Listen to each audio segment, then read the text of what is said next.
A paz do Senhor, falando EBD, de volta nesta feita com as lições bíblicas, CPAD, Sala dos Adultos.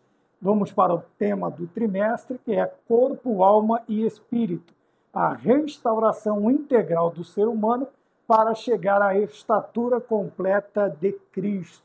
Hoje nós vamos tratar da lição de número 5. Esta lição será ministrada nas igrejas no dia 2 de novembro de 2025, e nos traz o tema a alma, a natureza imaterial do ser humano.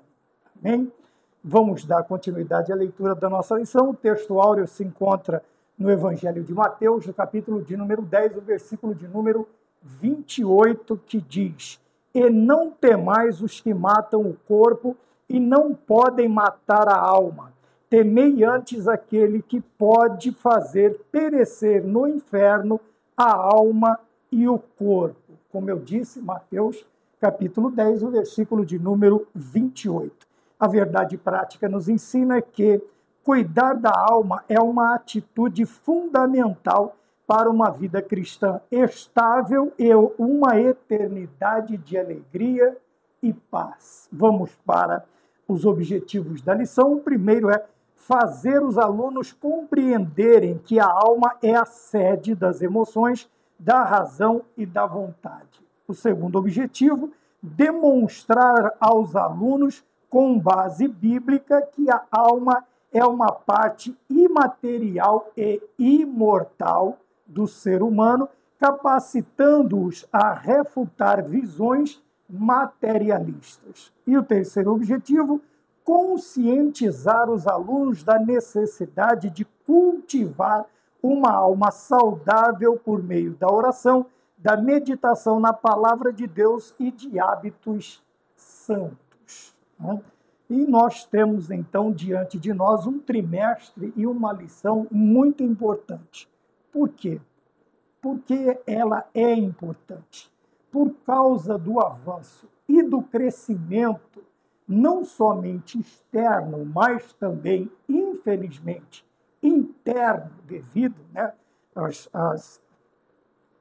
os neo-ortodoxismos, os novos paradigmas, os novos ensinos, os novos pregadores, talvez novos, não na questão da idade, mas na questão da novidade da mensagem que ora eles trazem, né? E nós vivemos aí o tempo do quê? Das ideologias.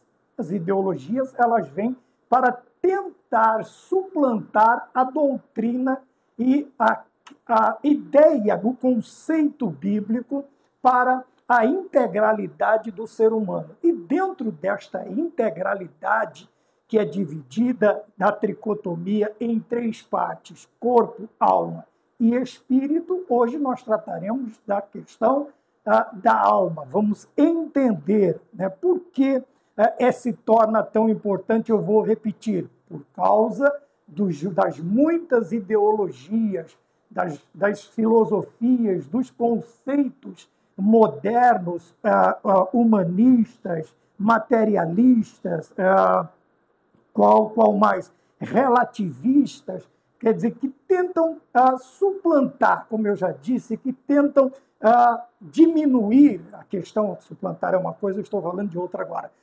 Diminuir a questão do conceito do homem na sua integralidade, quer dizer, corpo, alma e espírito. Cada uma desta parte, seja ela material ou a sua parte imaterial, que é composta de alma e espírito, para nós tricotomistas, o que acontece? Se torna ainda mais relevante este estudo. Por quê? Vejam, isto que tenta invadir a igreja, quer dizer, a igreja no modo geral, ela não está sendo atacada, na maioria das vezes, por pessoas estranhas à nossa doutrina, por pessoas estranhas aos nossos costumes, por pessoas estranhas à nossa fé. Pelo contrário, uma grande parte destes fraudadores da doutrina, eles surgiram entre nós, tá? Estão entre nós, Alguns saíram, como disse o apóstolo João, o amado, saíram do meio de nós, mas não pertencem, quer dizer, não é um de nós, eles não são um de nós. Quer dizer, eles estiveram no meio de nós, mas não pertencem, nunca pertenceram mediante as suas falsas doutrinas e ensinos, eles nunca pertenceram a Cristo porque nunca exerceram uma fé genuína no que? Tanto na pessoa bendita de nosso Senhor Jesus Cristo e também na integralidade, na completude do sacrifício de Cristo na cruz do Calvário a nos substituir, e também não creem plenamente nas Sagradas Escrituras, que são divinamente inspiradas, como ensinou o apóstolo Paulo a Timóteo e ensina a nós também nos nossos dias. Então pensemos assim, eles estiveram no meio de nós, mas não pertenceram ao nosso sistema de fé, de regra, e prática, tá? que são transmitidas a nós através da palavra. Mediante isto, o que é que eles fazem? Eles criaram uma nova visão, criam uma nova aparente doutrina, tem até aparência de piedade, mas, como disse o apóstolo, negam a sua eficácia com as suas atitudes, com as suas palavras. Então, hoje, o que acontece? Veja, e uma destas doutrinas falsas, não precisamos ter medo de chamar estes ensinamentos de ensinamentos espúrios, de ensinamentos falsos. O que é que eles trazem? Eles trazem a negação da alma, da existência da alma, tá bem? E o que? Negando, obviamente, que toda negação da doutrina bíblica dentro da teologia sistemática, seja qual área for, ela tem o seu fundo, vamos dizer assim, humano e maligno de ser. Por quê? Negando uma doutrina, um ensinamento bíblico importante, nega-se a sua a eficácia do quê? Da vontade de Deus, do plano de Deus, do propósito de Deus que ele coloca sobre determinado assunto, ou de todos os assuntos que nós tratamos doutrinariamente. Aqui na questão da alma. Mas você pode dizer, mas irmão Maurício, o que é que acontece quando eles negam a alma? Veja, com isso eles tiram o quê? A responsabilidade moral, tá? A responsabilidade moral. Veja, a alma, esta parte imaterial, ela é exigida, ou quando compreendemos o conceito da doutrina da alma, nos traz o que? A questão moral. Moral que seria o que? Aquele que determina os nossos passos. Tá? Mais adiante, se nós vemos, nós temos também o relativismo e o materialismo. Então, o que acontece nessa coisa? Quer dizer, tudo é relativo. Vamos falar sobre a verdade. A verdade hoje, ela é relativa. O que é verdade para você pode não ser verdade para o outro. Então ele diz que é a sua verdade, mas não uma verdade universal, uma verdade geral. Não é propriamente a verdade em si. Então, relativizando a questão para nós que é fundamental, que no caso, eu usei o exemplo da verdade, tá bem? O que para nós é de suma importância, para os demais se tornam. E quando nós usamos este relativismo com a questão da responsabilidade moral, nós tiramos do homem, né, da sua mente, né, do seu psique, do seu modo de vida, justamente a responsabilidade moral. Quer dizer, não há limites, não existe nada que me impeça de exercer. Tá? E isso nós já vamos para o materialismo. Exercer tudo aquilo que eu tenho à vontade. Lembra? Quando cantava Raul Seixas, ele dizia, faz o que tu queres, pois é tudo da lei. Por quê? Ele prega uma sociedade alternativa, onde você não tem responsabilidade, onde você não precisa tomar cuidado, se precaver, se prevenir com as suas atitudes. Por quê? Uma das ideias é esta. Findou-se a vida do corpo, da matéria, que é só isto, segundo o materialismo, que é só isto, depois desta extinção, não existe mais nada. Quer dizer, tirando esta responsabilidade, ele diz assim, você pode fazer o que você quiser, porque depois que você expirar, não vai acontecer mais nada. Sabe?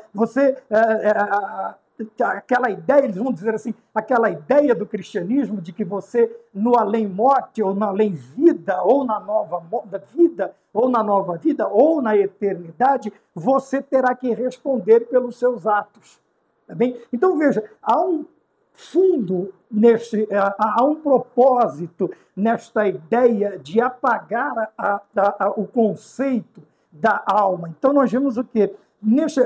No relativismo e o materialismo, né, reafirmar a verdade bíblica sobre a imortalidade da alma e a sua necessidade de salvação. Veja, então nós já tiramos aqui, só com esta ideia de relativismo, de materialismo, também só tiramos a questão moral, a responsabilidade moral do ser humano e também o quê? A sua necessidade de salvação. Ora, se não tem mais nada, então eu faço o que eu quero aqui, não há limites, não há objeções, não tem nada que me impeça, tá? Nenhum tipo de porvir, nada que me impeça de eu responder pelos meus atos, então eu vou viver uma vida da melhor forma possível. Ele vai viver do jeito que ele quer. Uma vida hedonista, uma vida materialista, uma vida relativista, uma vida sem responsabilidade, sem moralidade, sem ética, uma vida do jeito que o ser humano quer. Tá? Por que o ser humano não vive a vida do jeito que ele quer? Porque ele é instruído, ele foi ensinado desde o princípio que há, sim, uma responsabilidade moral e uma necessidade de salvação. Porque estamos em pecado. Estamos em pecado. Ora, e quando pensamos desta forma de salvação, como é que nós conseguimos conquistar esta salvação? Nós vamos conquistar através do novo nascimento, da nova criatura. E esta nova criatura, o Espírito Santo, ele vai realizar através do quê? Da parte material, uma porcentagem, mas simples, quase que na sua totalidade, ou vamos dizer, também na sua totalidade, na parte imaterial, na alma do ser humano, no psique, no espírito. Veja, o espírito, ele comunica com o meu espírito, que a partir desta salvação, nós somos filhos de Deus. Tá? Nós falamos sobre adoção numa das lições aqui, de número 5, que vai ao ar juntamente com esta. Então, veja bem, nós não podemos meramente dizer assim, deixa eles fazerem. Não tem como. Nós precisamos reafirmar a verdade bíblica, tá? Mesmo porque nós somos defensores da fé que uma vez foi dada aos santos. E dentro desta verdade, desta fé, deste escopo doutrinário, está a doutrina, tá? Da parte imaterial do homem, que é aquela que se comunica, segundo nós temos na lição. Veja, sendo seres criados à imagem de Deus com alma imortal, somos chamados a viver mais uma qualidade. Tá bem? Veja, nós vamos voltar. Que é o quê? Nós somos obrigados, somos chamados a viver uma vida de santidade. Então, nós temos aqui primeiro, veja, deixa eu voltar aqui na anotação, nós temos primeiro a responsabilidade moral, segundo, a necessidade de salvação, e o terceiro, um chamado à santificação. Então, por isto, a doutrina da alma, ela é tão importante dentro da tricotomia humana, ela é tão importante a doutrina reafirmarmos, reacendermos esta chama, este chamado que nós temos. Por quê? É através da alma, veja, da parte imaterial, que nós temos a ideia de responsabilidade moral, que nós temos também, a segunda lição, nós temos a necessidade de salvação, tá bem? E também uma responsabilidade de santidade diante do nosso Criador. Tá bem? Mas por que tudo isto, fechando o pacote, nesta introdução, ela se torna importante? Porque dentro da doutrina da alma, nós vemos o quê? Como acabamos de ler, na verdade prática, a sua imortalidade. A sua imortalidade. Tá? Quando fomos gerados, esta nossa parte imaterial também é gerada por Deus. Não há guarda-roupas de almas lá penduradas, como a ideia do espiritismo, que viveram outras vidas e que vão reencarnando. Quer dizer, tudo isto são falsas doutrinas, falsos ensinos, tá? Não somente o espiritismo, outros, esse dia dei alguns exemplos sobre isso também. Nós vemos que ela é importante porque, acima de tudo, sobre a sua imortalidade. Nesta parte imaterial do homem, nós temos a imortalidade. Enquanto o corpo é mortal, tá? Porque ele veio do pó e para o pó ele volta, esta parte, como nós lemos aqui, né, que foi criado por Deus, o homem, e soprado em suas narinas, e o homem passou a ser chamado alma vivente, é que nós temos esta ideia destas três responsabilidades. Veja, responsabilidade moral, responsabilidade, né, de salvação, a necessidade de salvação e a responsabilidade de sermos santos.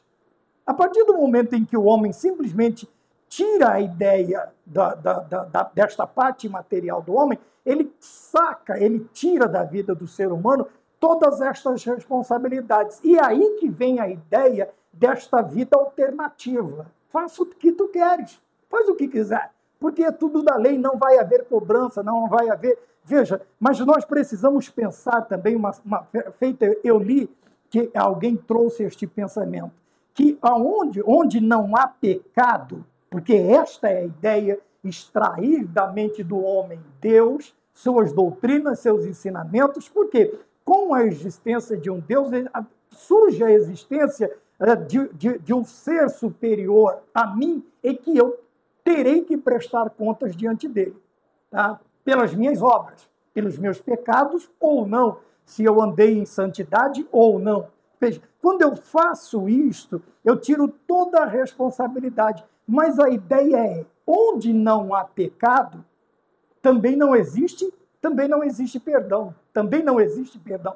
E é isto que nós devemos nos preocupar. Veja, a sua vida sem limites, a vida louca, que as pessoas... Tá? Havia um cantor no meu tempo de juventude que ele dizia, é melhor viver 10 anos a 1000 do que 1000 anos a 10. Quer dizer, uma ideia totalmente oposta. Por quê? Veja, este 10 anos a 1000, quer dizer, é viver uma vida translocada, uma vida sem limites, sem barreiras, uma vida sem nenhum tipo de retenção, tá? Por parte de responsabilidades. Só que a mesma ideia que ele professa para ele está professando para quem está do lado dele, para o próximo, para os outros seres humanos. Tá? E talvez o pensamento do outro em viver a 1000 não seja o mesmo pensamento que o outro tenha. Veja, o viver a 1000 de outro pode extrapolar outros limites que vão a chegar ao ponto até do desrespeito à vida do semelhante.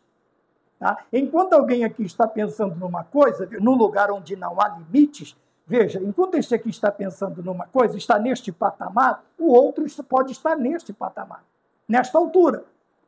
Tá bem? Então, o que acontece? Este que está acima, ele vai subjugar o outro sem nenhum tipo de constrangimento, sem nenhum tipo de arrependimento, Por quê? Não há o que pensar depois desta vida.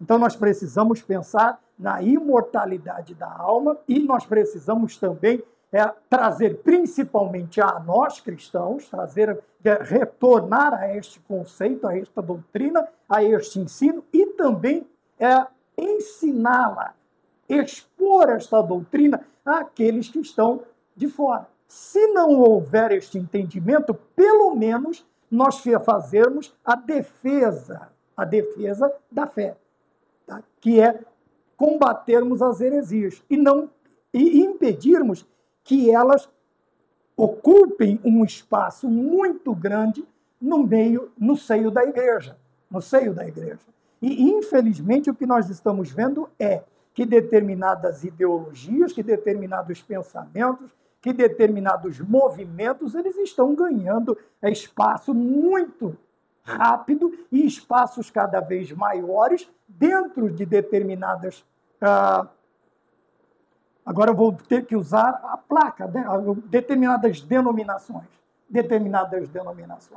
Tá bem? Umas por falta de conhecimento, outras por falta de doutrina, de ensino, tá? Outras por interesse próprio, tá? Onde o grupo da igreja ou a liderança pastoral da igreja, quer dizer, a diretoria da igreja, ela tem interesses nesses tipos de movimentos, nesses tipos de ideias. Por quê? Obviamente que as suas bancadas enchem, os seus cofres enchem, vamos usar um termo muito antigo, enchem as suas burras e depois eles vão viver aí ao seu bel prazer. Porém, na lição que vem, nós vamos falar sobre a consciência que é trazido de determinadas ideias. Então, nós precisamos tomar cuidado, veja, e viver em santidade e em responsabilidade diante de Deus. Na introdução da lição, nós temos esta ideia, né? A ideia de que buscaremos nos aprofundar no conceito e distinção da alma, estudando seus atributos e sua importância no relacionamento com Deus, a parte imaterial. Também nós servimos a Deus com o nosso corpo, obviamente, e também na parte material, que é o nosso conviver, tá? A nossa existência com o nosso próximo, com o nosso semelhante. Então, veja, nós temos conceito, distinção, atributos e a relevância da alma. Tudo isto nós precisamos ter diante de nós.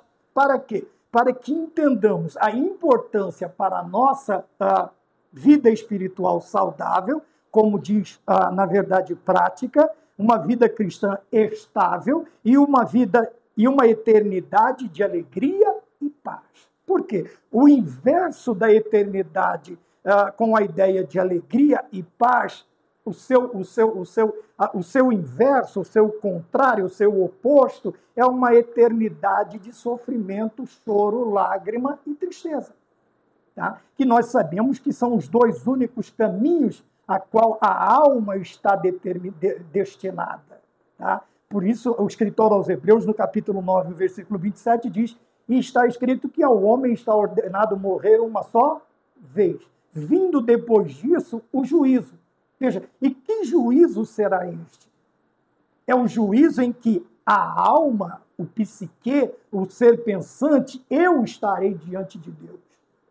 Tá bem? Eu estarei diante de Deus e estarei prestando contas das minhas obras, sejam elas boas, sejam elas ruins. E o juízo será dado não segundo aquilo que eu achei, que eu pensei, que eu supostamente fiz e quando faço incompleto, mas sim sobre as minhas obras, aquilo que eu pratiquei.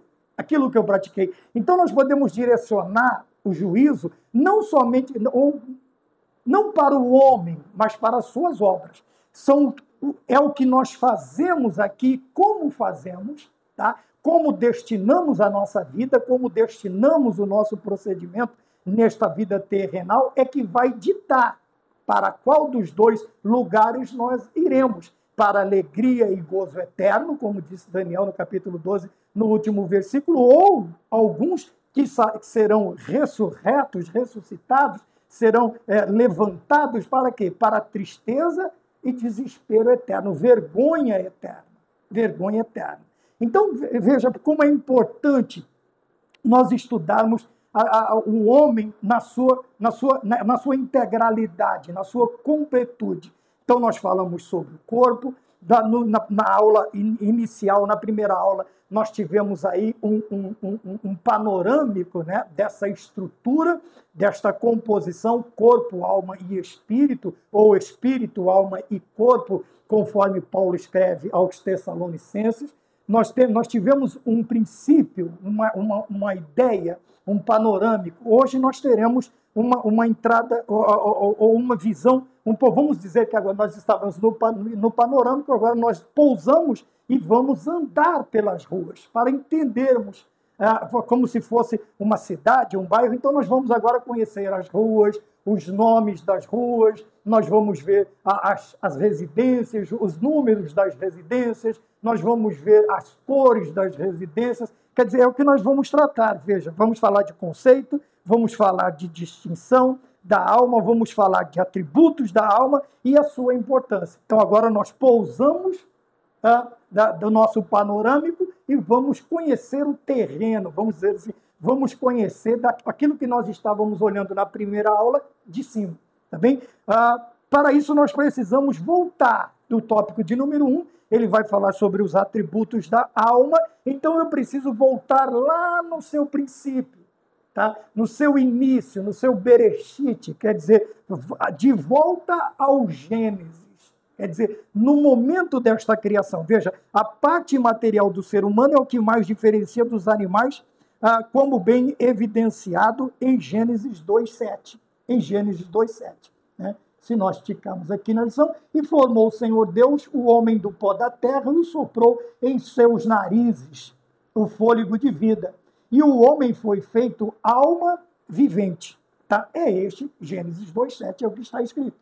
Tá bem? O Senhor formando, vamos voltar à ideia, né, que nós já falamos alguma coisa também, da formação do homem, tá? Do pó da terra, e depois daquele pó, para receber vida, o Senhor, ele sopra em seus narizes, segundo o versículo, o fôlego de vida. Tá? E a partir deste fôlego de vida, o homem é feito alma vivente. Veja, que por enquanto, vamos dizer, ele era só carne. Não havia vida, não havia espírito. Vamos nos lembrar do vale de ossos secos. Houve rebuliço, houve movimento, mas não havia neles espírito, não havia neles vida. Tá? Ainda o profeta, ele vai clamar os quatro ventos, que soprem. E aquele agora se torna, eles recebem vida e se tornam um exército numerosíssimo, grande, um exército grande, porque passam a ter vida. Veja que a ideia, então, que nos separa, enquanto as outras criaturas vivas, vamos dizer assim, animais, tá? Os outros, o que nos separa dos animais, aqui no caso, né, deve ser os animais domésticos, animais selvagens, animais alados, são todos seres que já são criados com esta respiração, com este fôlego. Deixa eu achar um termo assim para não ficar mal compreendido. Mas o homem, veja, ao formar o homem do pó da terra e torná-lo alma vivente, isto é feito com a participação de Deus. Os outros animais, você não vai ver Deus soprando, vamos dizer assim, soprando fôlego de vida neles. Soprando fôlego de vida neles. Porém, o homem há esta preocupação, esta particularidade. Então, daí vem a diferenciação, a diferença entre nós, homens, seres humanos, racionais, dos animais irracionais. Apesar de termos sido todos tudo ter sido criado por Deus, mas o homem é feito pelas mãos de Deus. Veja, não há uma palavra, haja um homem, haja Adam, haja Adam, que é homem, do Adamá, do pó da terra, tá? Fala da terra, de poeira, de terra, não de um país, de um estado, não, que é outra palavra, outra palavra. Então nós vemos que a partir do momento em que estes novos, né, estas também não são tão, nós temos uma aqui que é lá da década de 70, no seu início, né, de Lausanne, uma reunião do Pacto de Lausanne, dois pregadores, dois pastores, dois teólogos da América Latina, aqui, agora não me lembro se um é colombiano, o outro é argentino, alguma coisa parecida assim.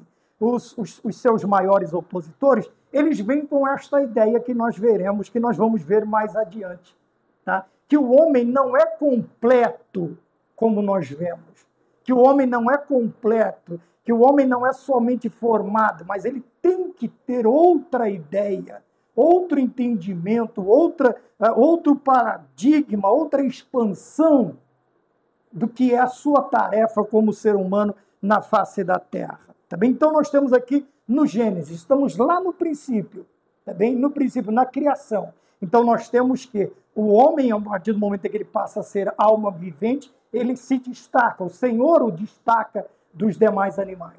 Dos demais animais. Por quê? Veja, este tem o sopro divino,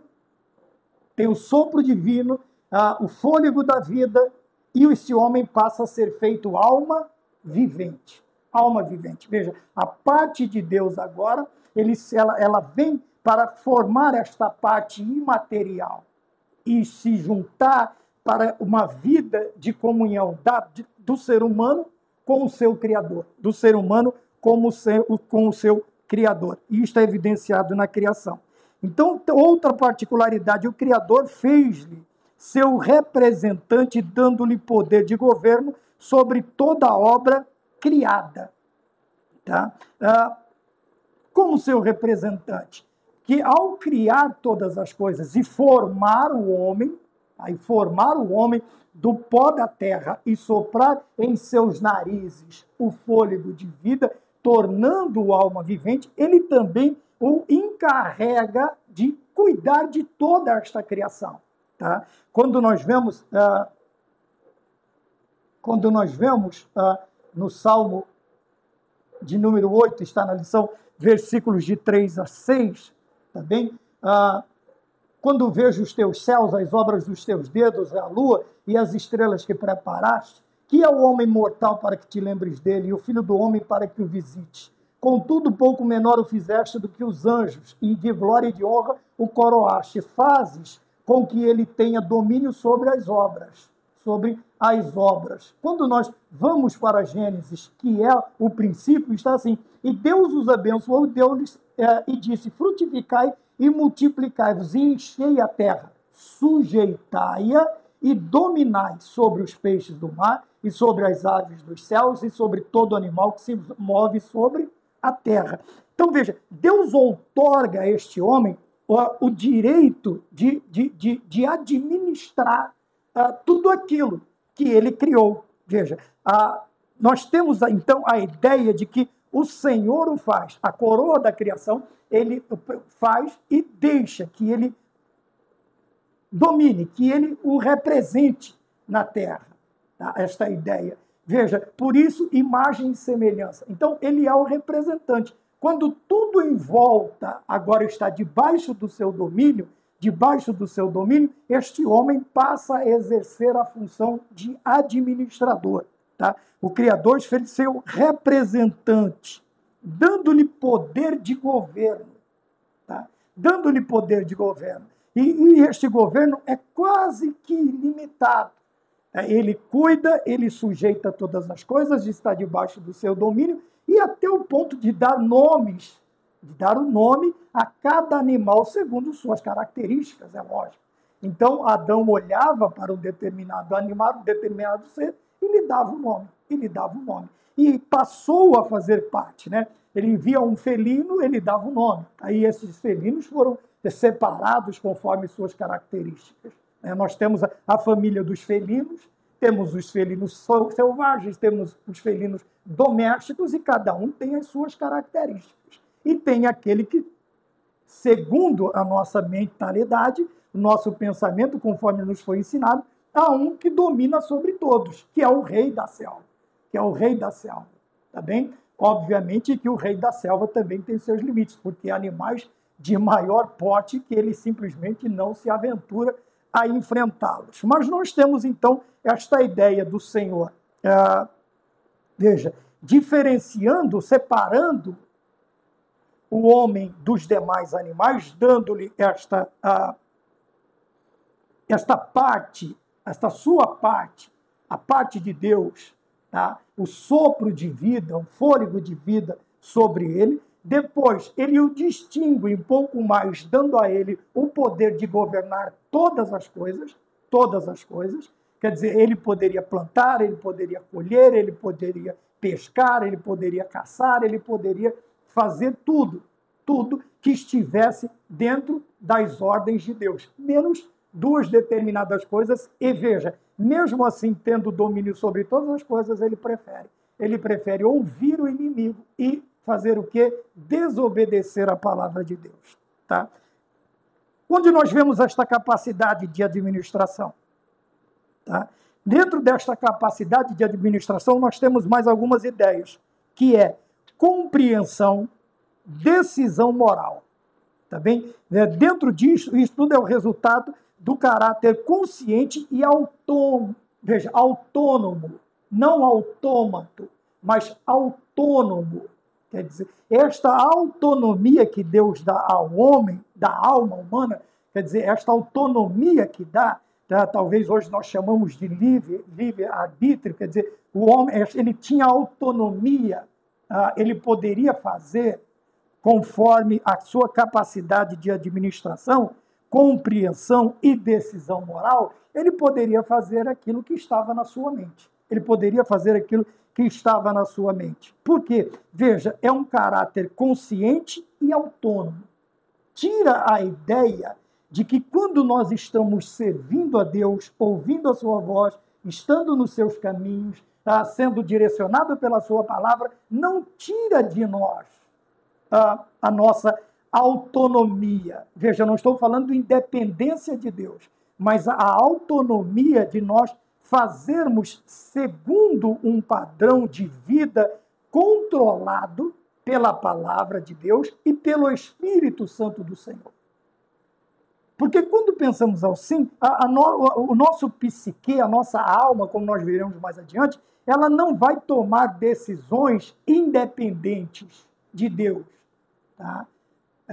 Esta autonomia não me traz a ideia de que eu posso fazer o que eu quiser.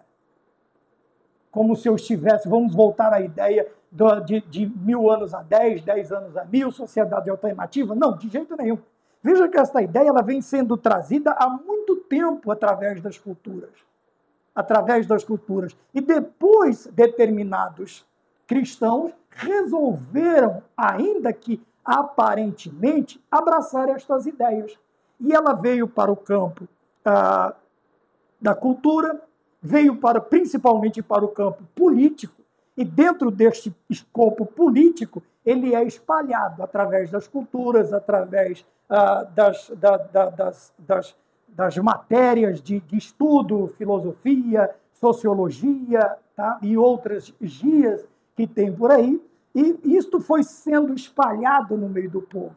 Tá? E hoje faz parte da ideologia de muitos partidos políticos. E onde estão estes difusores desta ideia de que, como nós veremos mais adiante, no ponto de número 2, só para eu concretizar a ideia, tá? A sua inexistência, a sua insubmissão, a insubordinação, tá bem? Onde nós vamos ver isto, tá? Veja, e quando nós falamos de autonomia do ser vivente, nós não estamos falando de independência de Deus, ou da inexistência de Deus, ou da inexistência de uma parte nossa que prestará conta diante de Deus. Não, nós estamos falando de algo que, ao entendermos este conceito, aumenta o nosso senso de responsabilidade. Aumenta o nosso senso de responsabilidade em todas as áreas de vida, da nossa vida. Por quê? Porque me traz a ideia de que eu terei que prestar contas. Se não nesta vida, eu terei que prestar contas no porvir. Então, veja, vamos voltar. Tirando esta ideia da existência da alma, da parte imaterial do homem, tornando o homem meramente um pedaço de carne que tem uma vida e que amanhã ou depois, ela se extinguindo, acaba todas as coisas, eu também tiro este peso na minha consciência de prestar contas a Deus. Então, veja, quando nós temos a ideia desta parte, o que ele faz? Esta autonomia. Veja, Deus não falou lavra a terra assim. Não, disse só para ele sujeitar a terra. Então ele foi lá, ele lavrou, ele plantou, ele colheu, tá? Ele faz o quê? Ele consegue discernir, agora através da alma, o certo e errado e fazer as escolhas e dar nomes aos animais. Veja, tudo isto o homem tinha. Ele tinha de uma forma perfeita, porém o pecado vem deturpar toda esta ideia, todo este pensamento. Veja, toda esta capacidade de administrar, de compreender e de decidir corretamente entre o certo e o errado. Tá bem? Então, o pecado, ele deturpa esta ideia. E o que acontece? O homem agora passa a viver não como autônomo, mas ele tenta viver independente de Deus e até negando a sua existência. E, de outra forma, criando outros deuses. Porque os outros deuses que nós vemos, excetuando Yahvé, os demais deuses são todos criações humanas. São ideias, são filosofias, são pensamentos, são desejos do coração do homem, da alma do homem, do psique do homem, e ele cria seus deuses conforme o seu pensamento, conforme a sua vontade. Tá bem? E quando nós olhamos, veja, a maioria destes deuses, né, com letra minúscula, eles estão subordinados à vontade do homem. Quando nós olhamos, né, os mais conhecidos que nós temos hoje são filmes, são séries. Nós temos aí o panteão grego, o panteão romano, alguns deuses que, quando vamos ver, nada mais são do que representações do mesmo Deus com nomes diferentes. Tá? Isto dentro das fábulas, né, humanas, das criações humanas. Nós vamos ver que estes deuses e semideuses, eles são autônomos, independentes, e os seus deuses, eles agem conforme, excetuando aqueles deuses que são de linha ruim. Nós vemos esta ideia em outras ideologias, em outras filosofias, em outros pensamentos. Eu não vou chamar de religião, podemos até chamar de religiões falsas. Tá? Nós vamos ver que, excetuando aqueles deuses cuja ideia é de que eles castiguem os homens, né? Eles conduzam os homens a um determinado lugar e ali os aprisionem, os demais, até o próprio Zeus está preso à vontade do homem. A vontade do homem. São deuses também, segundo suas filosofias, que têm relacionamento com humanos, com os seres humanos, que das suas relações nascem os semideuses. Quer dizer, sendo que quando nós olhamos para as doutrinas bíblicas, ela não tem nada a ver. É o que diferencia o Deus da Bíblia, o Deus da teologia hebraico-cristã, o nosso Deus, tá? Como único Deus. O Senhor nosso Deus é o único Deus, os demais são criações humanas. Então, veja, tudo isso tem a ver com a ideia de extirpar o conceito de responsabilidade, de castigo, vamos chamar a santidade de uma melhoria de vida, não somente relacionada a uma deidade, mas também à sociedade onde ele está inserido, tira toda esta ideia. E a pessoa diz, eu sou autônomo, eu vou viver do jeito que eu quero. Mas não é isso, veja. Por quê? Porque o Senhor deu, lá no Gênesis, ele diferencia o homem dos animais, tá? Nos dando a razão, nos dando o pensamento, nos dando a capacidade de administrar, e isto vem, obviamente, com a parte pensante do homem. Tá? Nós administramos, nós compreendemos, nós decidimos entre o certo e o errado. Tá bem? Isto faz parte do caráter consciente e autônomo da alma humana, do psique humana, tá? Onde nós veremos algumas matérias, não dá ainda para chamar de alguns, não dá para chamar de ciência. Ele precisa algumas ideias, alguns conceitos, eles precisam se aliar a uma, vamos lá, psicologia. No início, lá no princípio, lá no começo, ela tem que se unir à física. Para quê? Para que ela seja aceita no campo de uma ciência, mas para que ela seja aceita, ela se apoia numa ciência já reconhecida. Tá bem? Então, a filosofia se apoia na física.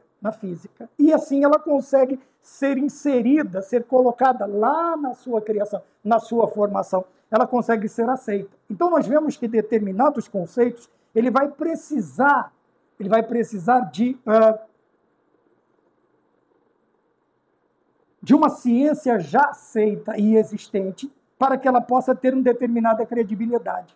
E nós vamos ver que alguns conceitos relativos à alma, em algumas religiões, em alguns estudos e tratados, eles não conseguem se manter de pé justamente por causa disso, porque eles nem têm uma metodologia e nem têm também um apoio, uma escola que lhe dê credibilidade para que ele possa ser inserido no campo da ciência.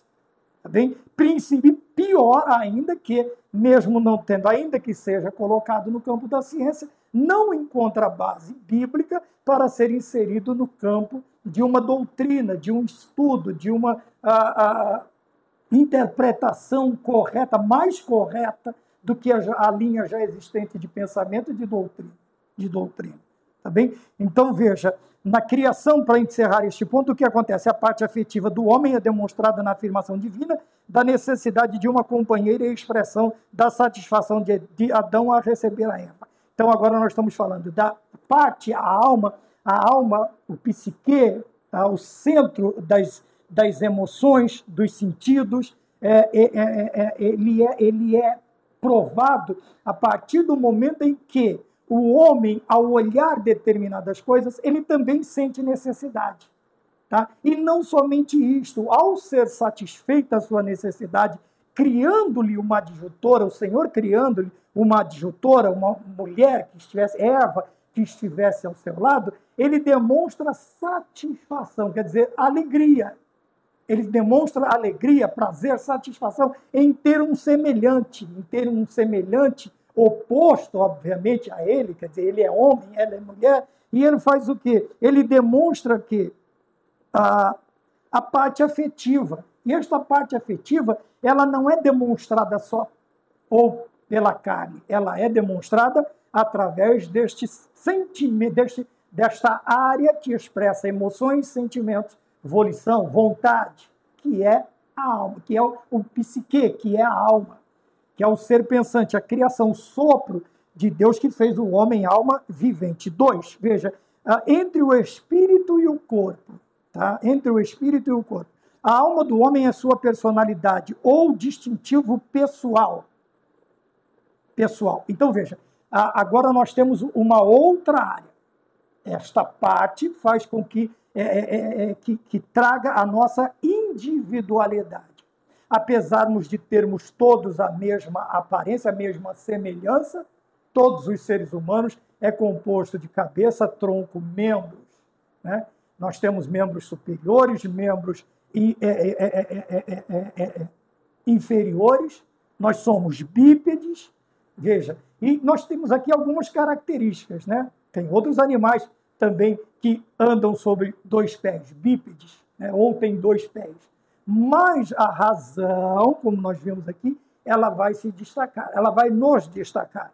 Então, veja, na parte imaterial do homem é que distingue o quê? Onde está a nossa personalidade. Nela tem a nossa individualidade, apesar de sermos todos parecidos, mas ninguém é igual. Ninguém é igual ao outro. Veja, isto é provado até mesmo pela impressão digital ou outras características. Nós tivemos uma família de 5, 6 filhos, nós vamos ver todos eles descendendo dos mesmos genitores. Porém, cada um tem a sua característica, pode ter até uma semelhança física, tá? Aparência, mas existirão individualidades, características que vão distinguir, ainda que sejam da mesma prole, da mesma cria, do mesmo ninho, vai fazer essa personalidade que vai distingui-lo pessoalmente, que vai fazer dele uma pessoa singular, diferente dos demais. Tá? Os principais atributos da alma. Primeiro, emoção ou sentimento. Nós acabamos de dizer que Adão demonstra essa parte afetiva ou sentimental, fazendo o quê? Se agradando do que ora Deus faz para completar a sua existência. Porque o homem não teria uma existência completa se ele não tem uma existência completa, perfeita, se ele for uma pessoa que não gosta de viver em sociedade. Tá? Aquela pessoa que quer viver sozinho, que quer viver isolado. Tá bem? Isto ele é bom num determinado sentido, mas ele é ruim no sentido de que a pessoa ela é egoísta, ela se torna egoísta, autossuficiente, ela se torna um monte de coisa ruim a partir deste momento. Mas veja, o primeiro nós vemos aqui dos atributos principais é o sentimento ou as emoções. O animal não expressa emoções. Ele é condicionado, ele é adestrado, mas se você deixá-lo no seu ambiente, no seu habitat natural, ele não vai expressar emoções, a não ser os seus instintos. Isso é outra coisa. Então, são instintos. Tá? O homem, ele pensa, ele tem razão. O animal reage.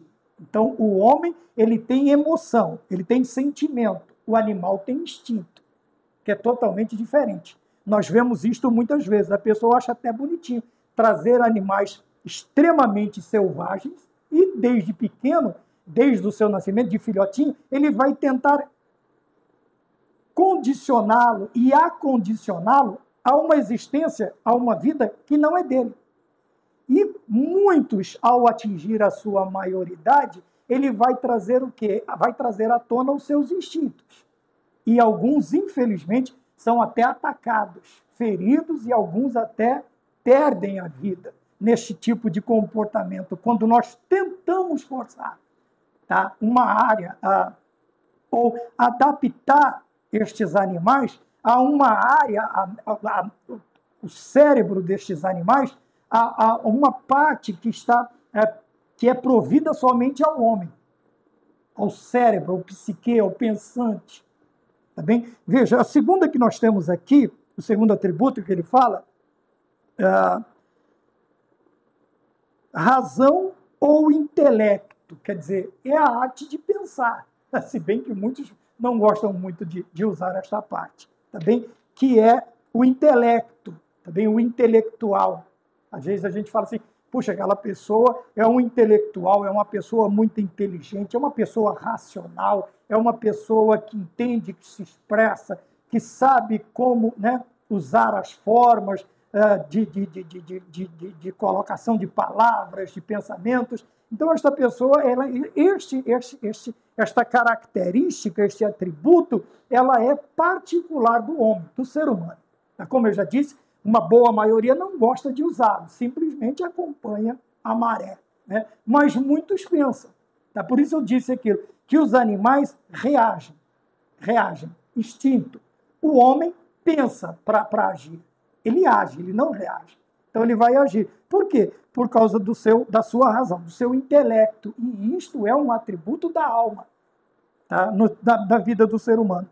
E o terceiro ele diz, portanto, veja, a vontade, quer dizer, o desejo de realizar. Quando nós olhamos para os outros animais, o instinto vai levá-los não a desejar, mas a ter determinadas necessidades básicas de sobrevivência, e ele simplesmente vai buscar conforme ele foi criado. Tá bem? Se ele está na sua área, no seu habitat, ele vai caçar. Vamos dizer que ele tem sede, ele tem fome, ele tem sono, então ele vai usar o seu instinto para satisfazê-lo. O ser humano vai fazer o quê? Para buscar esta parte da vontade, né? Ele vai pensar, ele vai criar, ele vai plantar, ele vai colher. Quer dizer, ele vai fazer aquilo que está ligado aos seus desejos, à sua vontade. Veja, então nós temos aqui volição ou vontade, que é a mesma coisa. Então nós temos 3 atributos e estamos falando sobre o último. Então o animal ele tem instintos, o ser humano tem os seus desejos. Tá? Se bem que algumas vezes nós precisamos chamá-los de desejos animalescos, né? Que é a expressão da parte irracional do ser humano. Não que ele não tenha, mas que ele deixa de usar. E ele permite que os seus impulsos, tá, incontroláveis, ele tome conta do seu ser, da sua mente, da sua alma, e ele vai agir conforme estes desejos. São estas aberrações que nós temos diante de nós, muitas vezes nos noticiários. São estas aberrações. Então, nós precisamos sempre estar tomando cuidado, nós precisamos tomar cuidado. Tá? Porque não é meramente algo que as pessoas estão...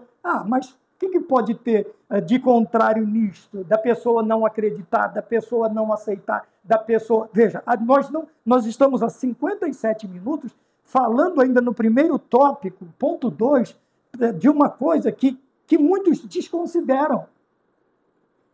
E quando consideram, não dão a devida atenção a esta doutrina. Tá? Não se aprofundam, não se interessam, tá? E também, quando entendem, não compartilham, não defendem. Tá bem? Então, portanto, a sede dos afetos, raciocínios, impulsos, desejos e decisões.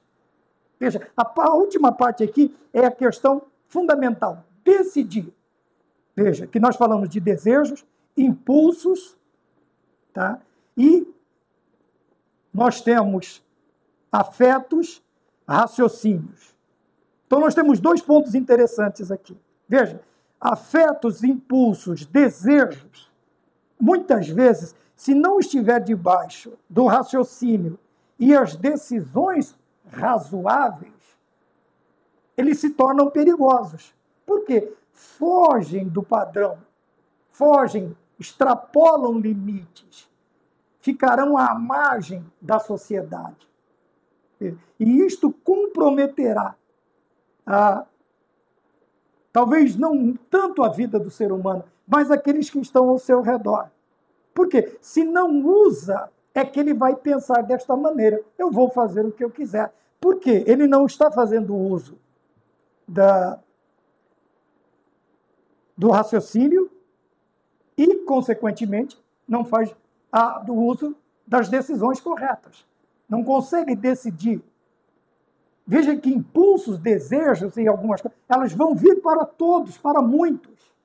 Mas alguns eles vão ser freados, brecados. Por quê? Por causa da razão e das decisões corretas, que estão na sede, que é a alma. Vai fazer deter este avanço deste desejo, às vezes incontrolável, das concupiscências do homem, né? As concupiscências dos olhos, a concupiscência da carne e os desejos da vida. Enquanto o homem, como ser dotado de alma, ele tem todas estas responsabilidades e estes freios, estes limites. A partir do momento em que o homem dá a ideia de que a alma não existe, veja, estas barreiras, elas caem. É onde nós vemos aí depois a raça, os seres humanos ou a sociedade fica assistindo estupefata, sabe?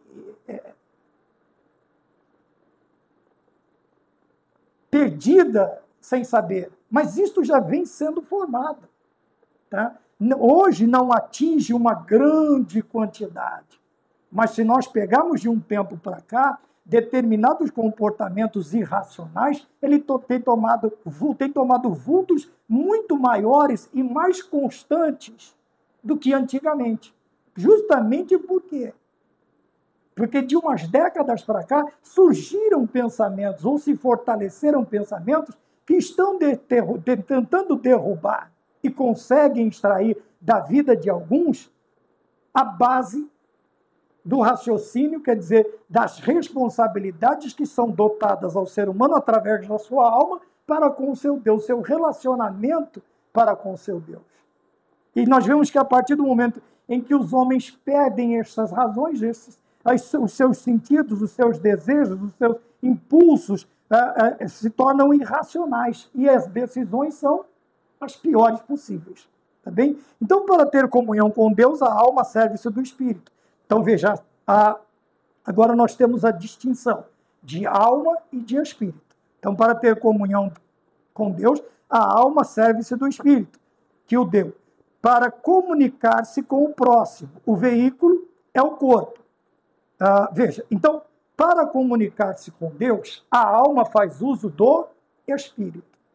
Quer dizer, o homem, o ser pensante, vai usar esta parte imaterial também, que é o Espírito, para manter o próprio Espírito, testifica com o meu Espírito que somos filhos de Deus. Veja, há um relacionamento de pai para filho, adotivo, lógico, fomos adotados pelo Espírito Santo, fomos adotados em Cristo Jesus para sermos herdeiros e co-herdeiros, então somos filhos por adoção. Mas o que nós queremos aqui é esta ideia de que a alma, o ser pensante, o psique, ela faz uso do Espírito para se comunicar com Deus, se conectar com Deus. E usa a sua parte material, que é o corpo. Veja, nós estamos falando do homem, do ser pensante, aquele que se apresentará diante de Deus. Tá? Então ele usa o espírito, que é a outra parte imaterial, tá bem distinta da alma, para se comunicar com Deus. E para se comunicar com o próximo, ele usa o quê? O corpo, através dos seus órgãos sensoriais, tá? Que é o contato, que é a pele, que é a visão, que é os ouvidos, ou a audição, o nariz ou o olfato. Veja, a outra distinção, e a boca.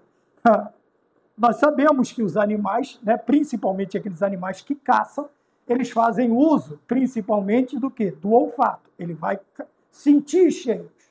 Ele vai sentir. Nós não usamos, mas nós não saímos cheirando as pessoas. Obviamente que dentro da criação de Deus, ele nos deu determinado. Veja, a pele é o contato, tá bem? Não somente o contato eros, mas o contato familiar, o contato, né, o abraço, o estar perto, o aconchego, e também através da comunicação com os nossos semelhantes, um aperto de mão, um abraço. Lógico que a pessoa não vai ficar se esfregando, não tem. Né, nós vemos os animais, eles ficam se cheirando, se esfregando, fazendo isso, fazendo. O ser humano não tem isso, porque é irracional. É irracional. Tá? É inconcebível. Veja que o simples pensar já traz a ideia do ridículo. O que acontece quando as pessoas... Nós vemos algumas expressões aí nas artes que escandaliza, não somente os cristãos, mas escandaliza uma boa parte da sociedade, né? Onde as pessoas criam determinadas coisas. Então nós precisamos tomar cuidado. Então veja, para nós encerrarmos aqui o ponto de número 1 ainda. Então nós temos aqui que a parte imaterial, eu vou comunicar com Deus, eu me comunico com Deus, Então, veja, a minha alma, ela vai se comunicar com Deus através do Espírito e com os meus semelhantes através do corpo. Então, veja, 3.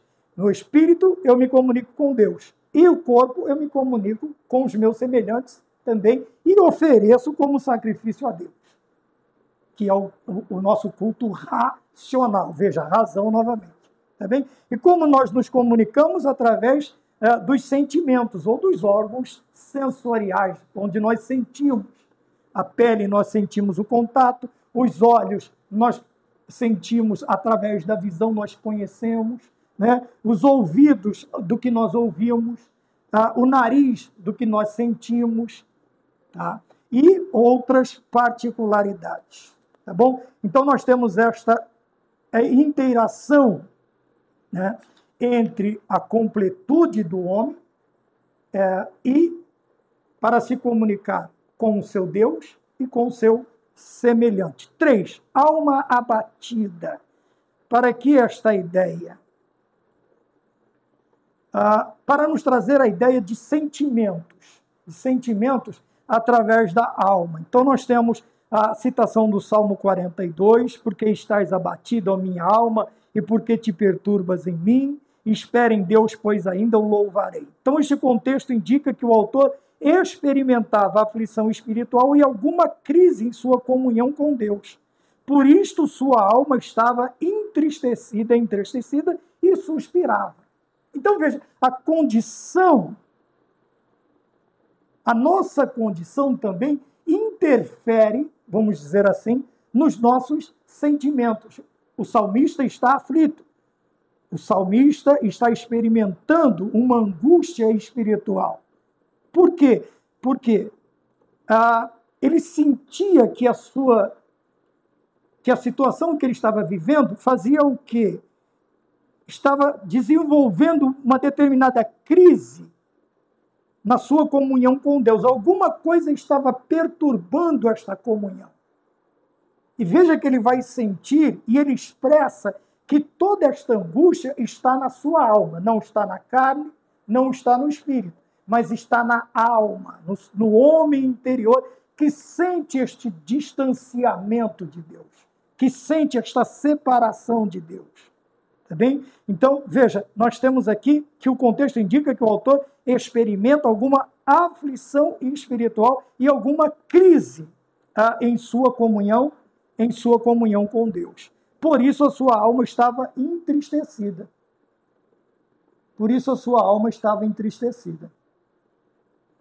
Tá bem? Quando vamos mais adiante para aumentar este conceito, este entendimento, então ele traz a ideia aqui assim, Davi fala de sua tristeza e do anseio por um espírito reto, voluntário e renovado, o que devolveria a alegria, a integralidade do ser humano. Então vamos lá. Davi agora diz, né? Agora o Salmo 51 também nós temos. Tá? Nos 3 salmos nós vamos ver uma alma que deseja, assim como as corças bramam pelos veios d'água, quer dizer, elas estão com sede e elas precisam de água, elas vão aumentar o volume do som que elas emitem por causa da sede, a necessidade, o desespero. Assim também grita a alma, como dizia Shirley Carvalhais, procurando paz. Dói o peito, grita a alma, procurando paz. Acho que é mais ou menos assim. Então, o homem também vai expressar quando a sua alma ela está abatida. E, geralmente, este abatimento ele vem por causa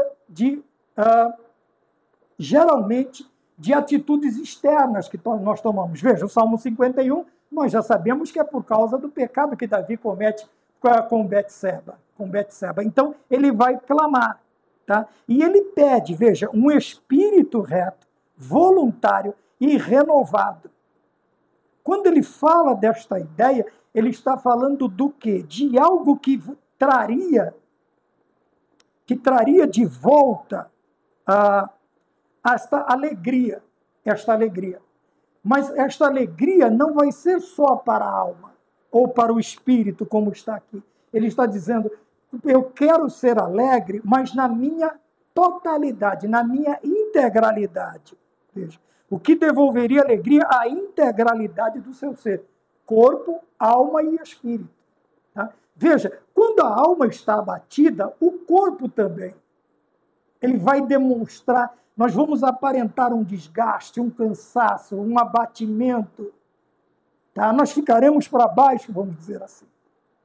E também a nossa conexão com Deus, ela fica abalada. Davi está, vamos dizer assim, perturbado. Por quê? Ele sabe que o ato que ele cometeu vai interferir no seu relacionamento com Deus. Vai interferir no seu relacionamento com Deus. Então ele precisa que... Ele fala para Deus, não retires de mim o teu Espírito Santo e nem a alegria da tua salvação. Volta. Né? Vamos ver onde ele está aqui. Veja, purifica-me com sopo e ficarei puro, lava-me e ficarei mais alvo que a neve.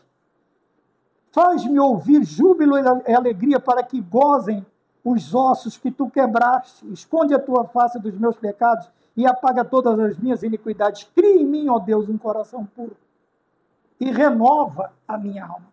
Então veja que o homem, para ser completamente feliz, ele precisa ser alcançado por esta alegria, por este renovo, por esta transformação de Deus na sua totalidade. Tá bem? Quer dizer, enquanto o homem interior estiver enfermo, todo o restante da tricotomia, da divisão do corpo, alma e espírito, se a alma está doente, o corpo e o espírito também está. É onde nós demonstramos este abatimento. Mas a partir do momento em que somos renovados através do arrependimento, da confissão dos nossos pecados e de tudo o que está exigindo nas Sagradas Escrituras, esta comunhão ela é retomada. E logo a alegria do Espírito, ela vai transbordar para a alma, para o corpo, e o homem se tornará completamente, integralmente feliz. Integralmente feliz.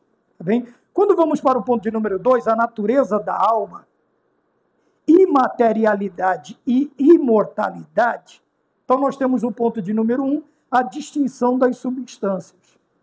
E quando nós vemos em Mateus, no Evangelho de Mateus, no capítulo 10, o versículo 28, nós temos aqui que nós temos o fundamento para quê? Para que o estudo da alma como parte da natureza material e do ser humano. Então, aqui nós temos a base, tá? Um excelente material para nós compreendermos o que nós estamos estudando, que é a natureza da alma, a imaterialidade e a imortalidade. Veja, capítulo 10 de Mateus, versículo 28, está assim: e não temais os que matam o corpo, e que não podem matar a alma.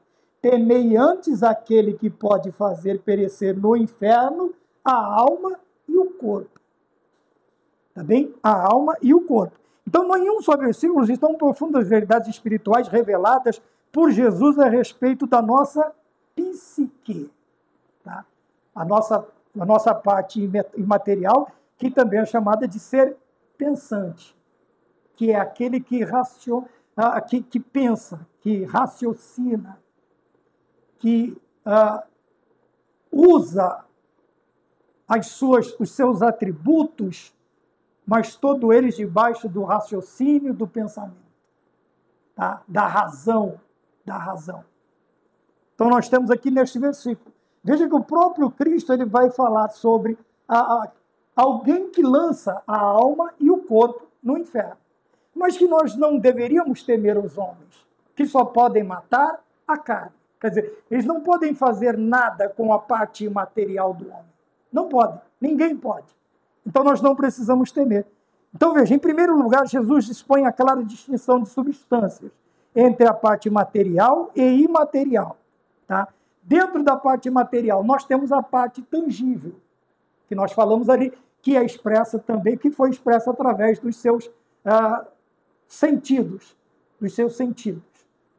Tá? Nós temos aqui que são as áreas sensoriais do ser humano. Então, o corpo, que pode perecer por ação humana, o corpo, matéria, tá? Substância, matéria, tangível, ela pode perecer por causa de uma ação humana. A outra, ela é intangível, ela é intocável, a não ser por aquele que pode fazer perecer ambas as partes, tanto a material quanto a imaterial do ser humano, que é o Senhor nosso Deus. Então veja, outra intangível, a alma que não pode ser destruída veja bem, pelo homem. Então o homem não pode tocar nesta parte. Então nós não precisamos temer. Nós não precisamos temer. Porque nesta área, veja, quando o diabo ele vai debater com Deus a respeito da vida de Jó, o Senhor diz a ele, você vai poder tocar em tudo, menos na alma, porque esta me pertence. Então, veja, é a parte que Deus dotou o homem na criação, que é a parte que tem contato com ele, que mantém contato com ele, que tem esta ligação com ele. Veja, a ideia é que enquanto a carne pende para as coisas da carne, o espírito vai pender para as coisas de Deus. Para as coisas de Deus. Então nós temos a ideia aqui que o homem ele não pode, a parte material, ela não pode. O próprio Deus, já desde o princípio, ele vem nos ensinando. As próprias escrituras, ela vem nos ensinando desde o princípio esta ideia. Tanto é que ele deu autonomia, ele permitiu que o inimigo tocasse em muitas áreas materiais de Jó, mas na área imaterial ele disse, nessa você não toca, porque esta me pertence. Só eu posso, vamos dizer assim, só eu posso tocar nesta área, só eu posso trabalhar nesta área, só eu posso, se for o caso, que vai ser o caso de muitos, infelizmente, só eu que posso lançá-los em determinados lugares. Tá? Esta área somente eu posso trabalhar. Então nós vemos Deus nos trazendo esta ideia da natureza da alma. Então são estas duas naturezas. Né? A natureza tangível, que é o corpo, e a natureza intangível, intocável, que é a alma, que é o espírito. Então o homem é composto desta natureza, tá? A imaterialidade e a imortalidade. Veja, vou repetir, não é eternidade, é imortalidade, porque a nossa alma ela teve um princípio. Nós tivemos um princípio no nascimento. Obviamente que todos os nossos componentes, eles advêm deste momento, desta concepção. Porém, o que acontece? A alma ela é imortal porque ela tem um princípio, mas ela não tem um fim. Ela tem destino, mas não tem fim. Ela não vai dormir, como diz uma determinada religião, que é o sono da alma. Ela não vai ser destruída, como é o pensamento de outra religião, que é a destruição da alma. Ela não vai estar dentro de três mundos, um branco, um marrom e um preto, como é doutrina de uma outra falsa religião. Ela não está presa a filosofias como Tripitaka e outras coisas que fazem que, por não terem o que fazer com a alma, quer dizer, com a vida após a morte, ela simplesmente dá um fim em tudo. Cria um nirvana, quer dizer, cria um desaparecimento, porque não tem o que fazer. Só o cristianismo ele traz esta doutrina de uma vida após a morte, de uma eternidade. Mas essa eternidade ela é dividida em duas partes. Você tem a eternidade de gozo e de alegria e a eternidade de tristeza e vergonha, que é o que diz aqui, que pode lançar o homem, o corpo e a alma no inferno. No inferno. Tá bem? Então nós temos aqui imaterialidade, quer dizer que ela não é composta, não é feita de matéria, ela é imaterial, também não é um fantasma, tá? Não traz a ideia daqueles conceitos, né, de fantasma. Quando Pedro olha para Jesus Cristo andando, ele se assusta, ele diz, veja, sou eu. Tá? Me dá, o que vocês estão comendo? Isso aqui, veja, agora eu estou num corpo glorioso, eu voltei. Então, me dê um pedaço do pão. Veja, o pão não cai no chão. Então, não é esta ideia de ser como nós tivemos em outras aulas. tá bem? Apesar de não ser material, mas também não é aquela coisa, eu esqueci a palavra, né? Etérea, aquela coisa fantasma. Não, nada disso. Tá? É um corpo transformado. Tá bem?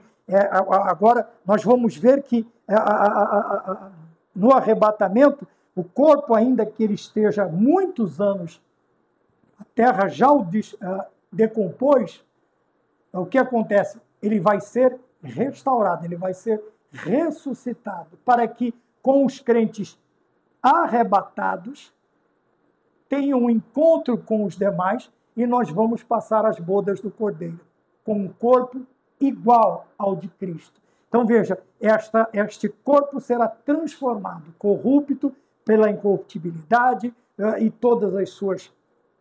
senão já está extensa e vai ficar extensa, não tem como, tá vendo? Porque é um assunto bastante interessante. Então, em Mateus capítulo 28, nós temos aí as verdades reveladas por Jesus acerca da nossa psique, quer dizer, do nosso ser pensante, do pensamento, que é a sede, né? A sede de tudo aquilo que nós já dissemos, vontade, vamos voltar lá? Veja, emoção, o sentimento, intelecto, tá? E também da vontade. Ela é a sede, é onde fica, é o QG destes sentimentos. Tá? E de sentimentos que movem o ser humano. São estes sentimentos que movem o ser humano. Tá bem? São estes sentimento, vontade, intelecto, vontade, tá? E sentimentos ou emoções. Todas estas estão dentro do quê?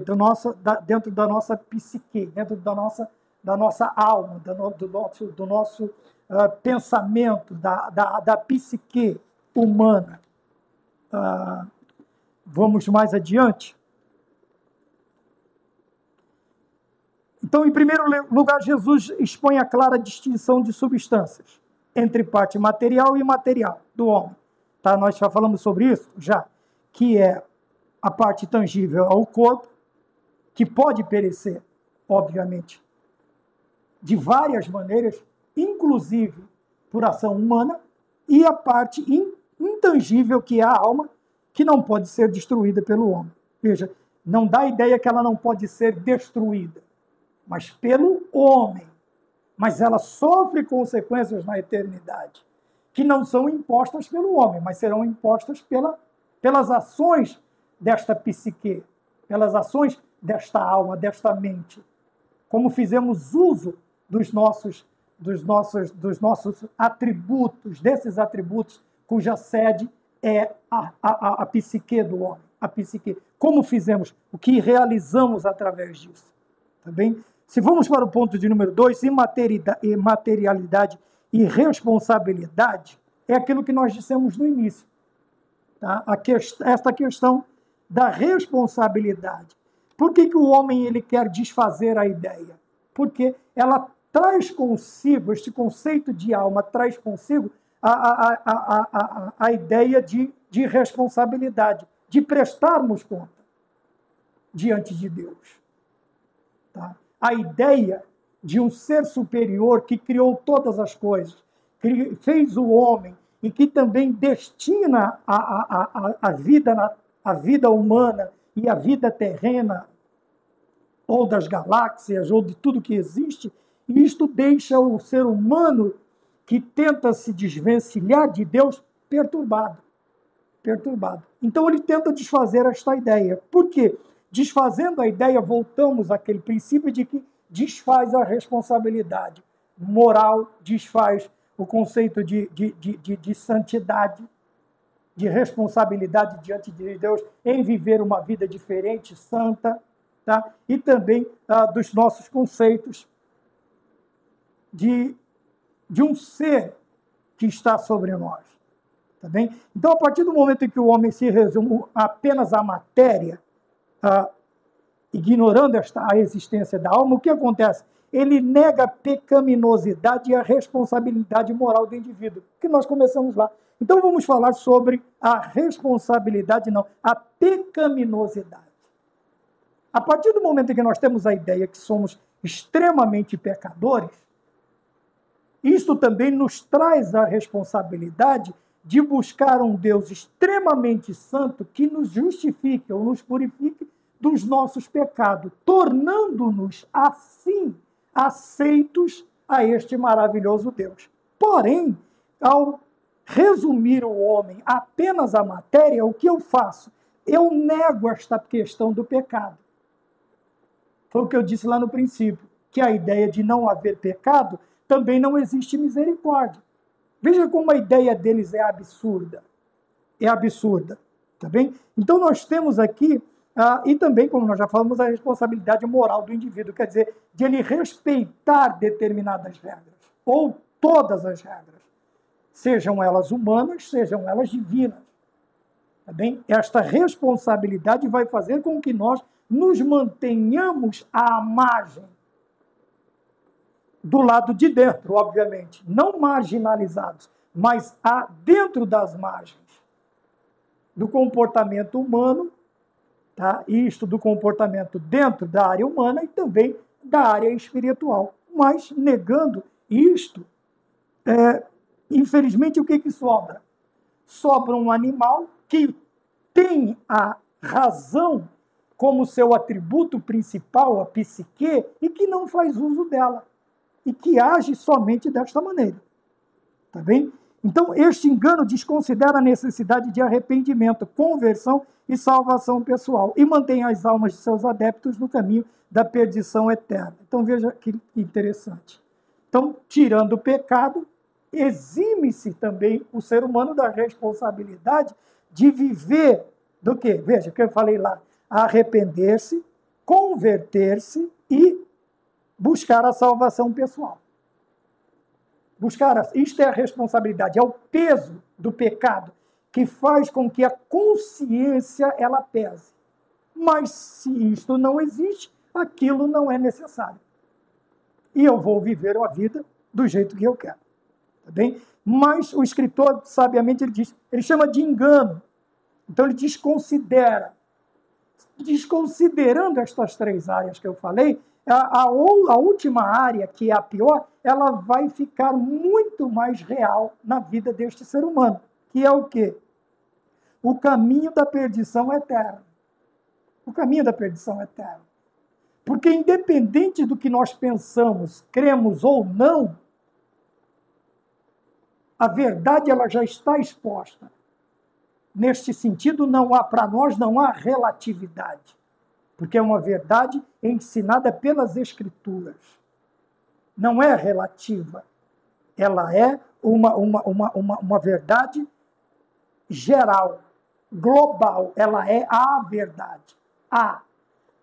Artigo, definido, feminino, singular. A verdade, não existe outra. Não existe outro caminho. Tá bem? Então, promete soluções. Essas ideologias, estes pensamentos, o que ele vai fazer? Ele vai trazer soluções absolutas. Tá vendo? Quanto a verdade é absoluta, para quem nega esta verdade absoluta, para quem nega esta doutrina, ele traz o quê? Soluções. Mas aí suas soluções são absolutas, mas são ridículas, porque elas não podem afetar a área imaterial, intangível do homem. Por quê? Veja, elas vêm através do homem por meio de doutrinas sociais, políticas ou econômicas. E toda ideologia que é baseada neste conceito também incorre no mesmo erro da negação da existência da alma.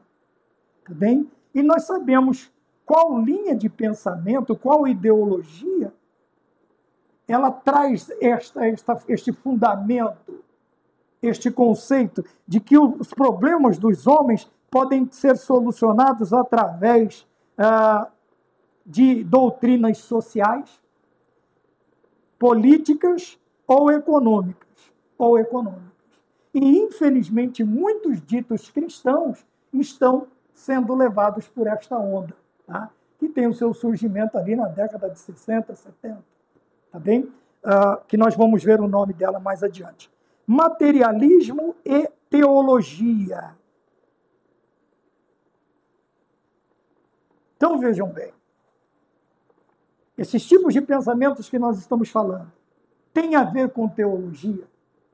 Tem a ver como... Alguns são até chamados de teologia, né? Nós vamos ver mais adiante. Nós temos aqui, né, no campo católico, a teologia da libertação. E no protestantismo, a teologia da missão integral. Tá? Que, se nós não quisermos vê-la como iguais, essa ideia que surge, né, a ideia no meio dos protestantes da missão integral, tá? Que a missão integral, qual é a ideia básica? A igreja, ela não cumpre o seu papel se ela somente estiver cuidando da parte da salvação, vamos dizer assim, da salvação do homem, da parte imaterial.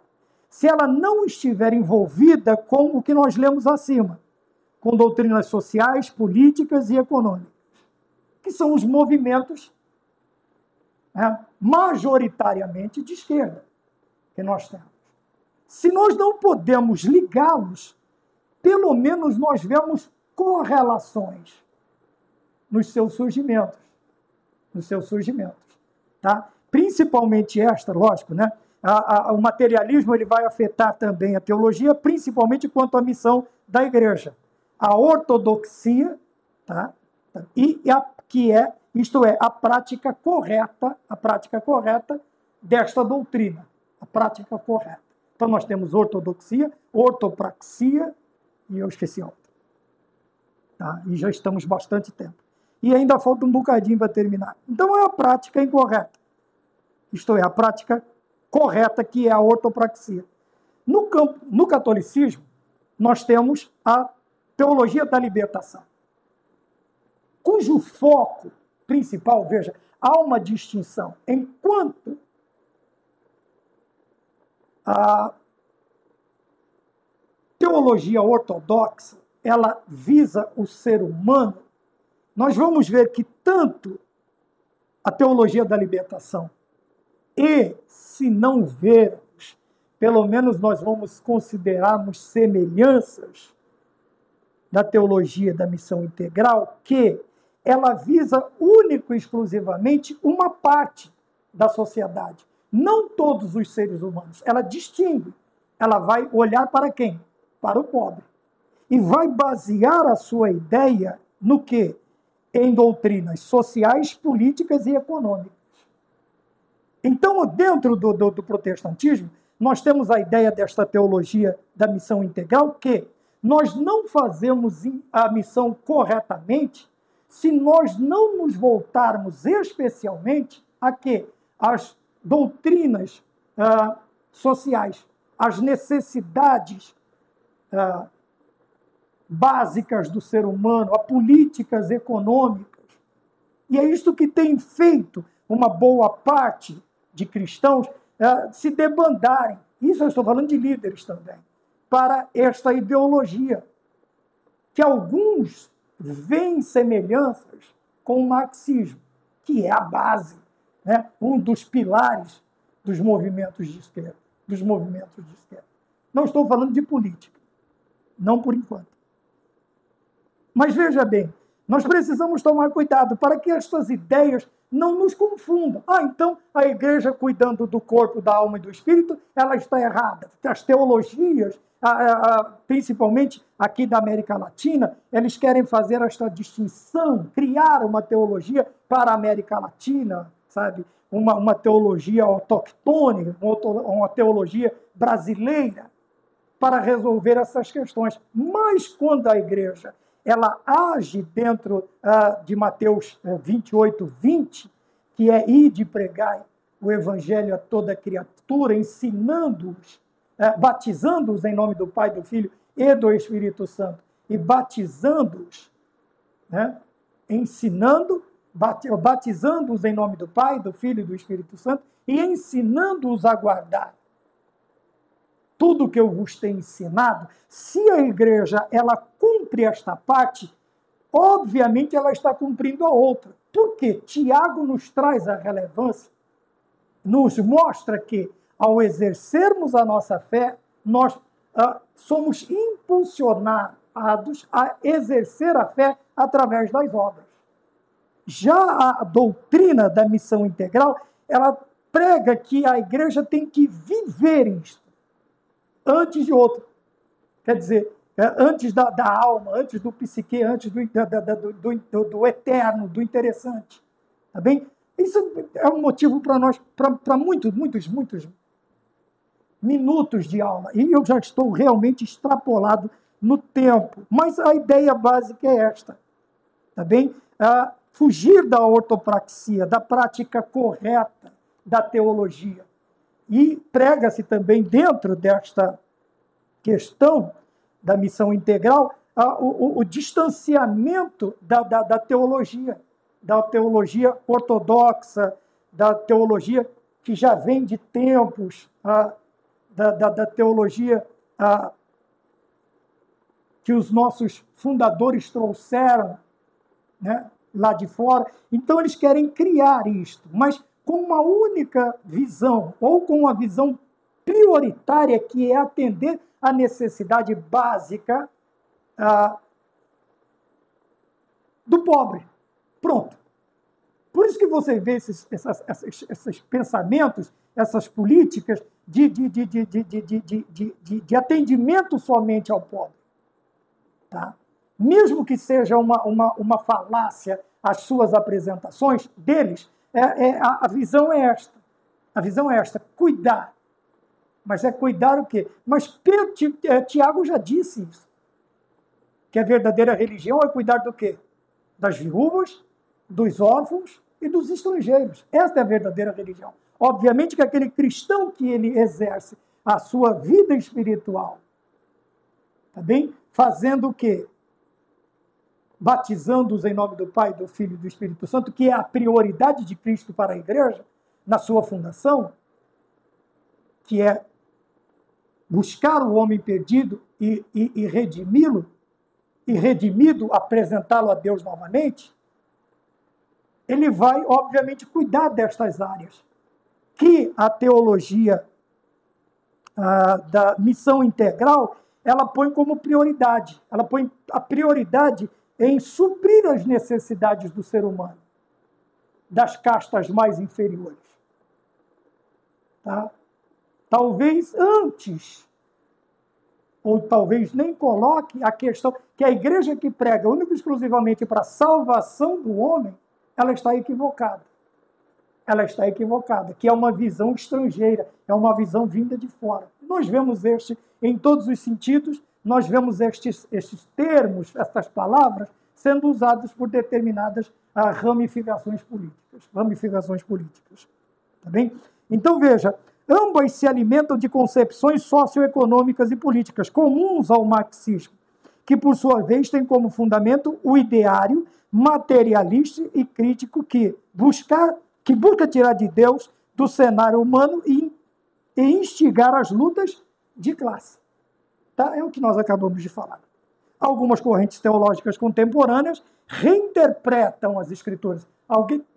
Dá para lembrar, né? Reinterpretação, reescrever, refazer, porque as doutrinas tudo faz parte desta ideologia, destes pensamentos que surgem com a efervescência lá na década de 70, de 60, quando começa a surgir o pensamento mais forte na América Latina na questão do pensamento de esquerda, do pensamento que traz sabe, mas também devotar tudo isto a uma coisa, alguns historiadores, eles consideram até um exagero, algum exagero. Então nós precisamos pensar, é por isso que nós pensamos, é por isso que nós temos a psique.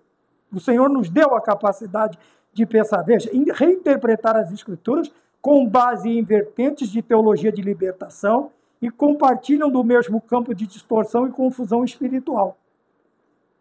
O que acontece com isto? Há um conflito com a sã doutrina. Há um enfrentamento à sã doutrina. E isto faz o quê? Ela tenta extirpar e combater uma área que é essencial para a salvação do ser humano. para a salvação do ser humano. Mas nós, como nós acabamos de ler, nós vemos que algumas áreas dentro do protestantismo, infelizmente, algumas correntes teológicas, elas querem isso. Tá? Nós vemos, há debates aí, tá? Veja que a teologia da missão integral, se é que ela pode ser chamada de teologia, ela não é tão antiga, então, década de 60, 70, tá? Quer dizer, deve ter quase a minha idade, né? Eu sou do final da década de 60.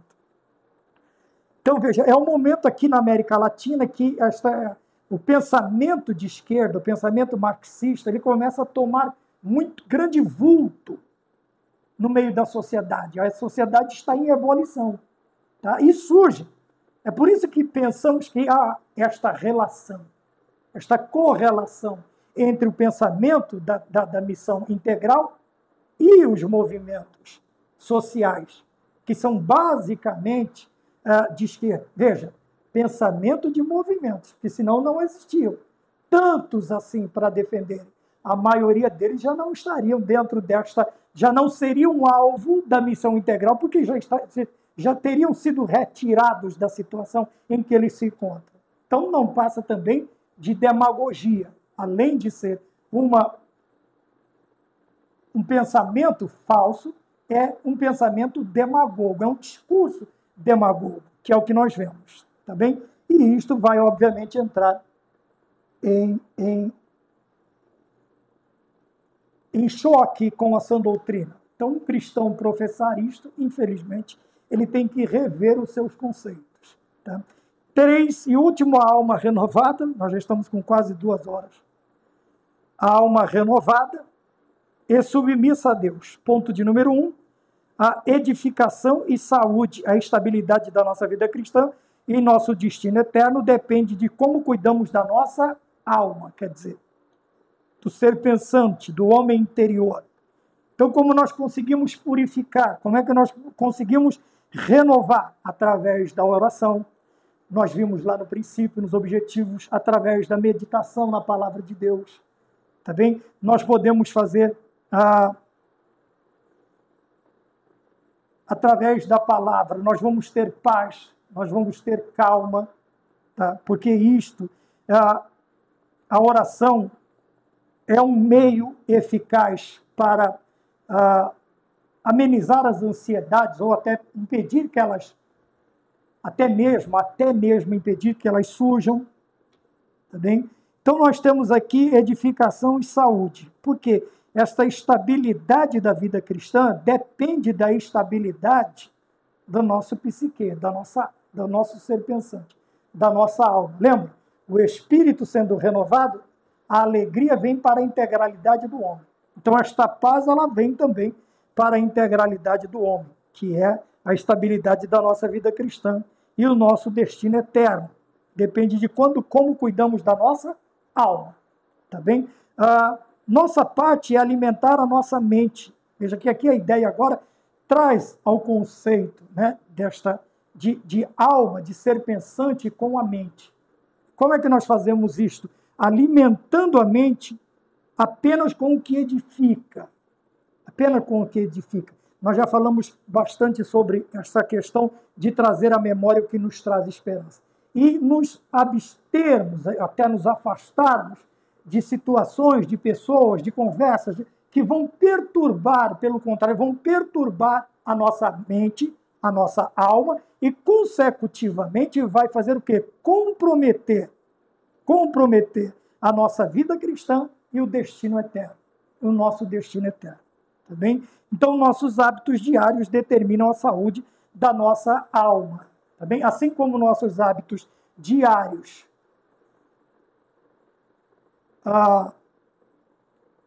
com o corpo interferem ou modifica ou melhora a nossa saúde corpórea, veja que também na área espiritual, os nossos hábitos, ele será comprometido ou não por causa destes hábitos. E nós precisamos controlar.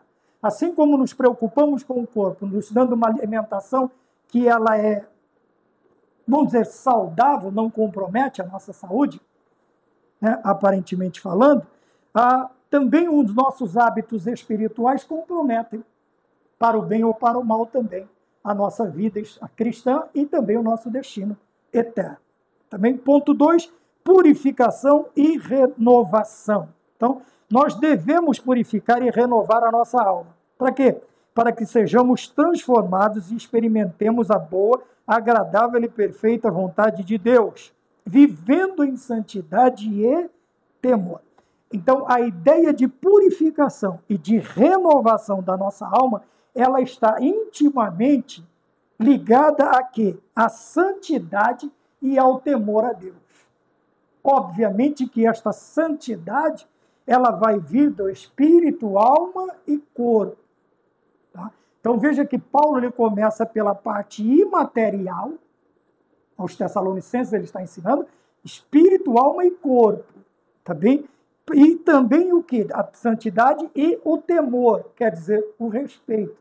Aqui o temor está ligado a um padrão de vida, que será um padrão de vida baseado na piedade, quer dizer, no respeito a Deus e a tudo aquilo que está relacionado a Ele, tudo aquilo que está relacionado a Ele, tá? E que relacionado a Ele é transmitido a nós para que a nossa vida ela tenha um padrão humano baseado em doutrinas divinas, que vai trazer a santificação e o temor para quê? Veja, para que sejamos transformados, quer dizer, uma nova vida, e a partir daí nós vamos experimentar qual é a boa, agradável e perfeita vontade de Deus. Então, por isso é tão importante, tá? Nós aprendermos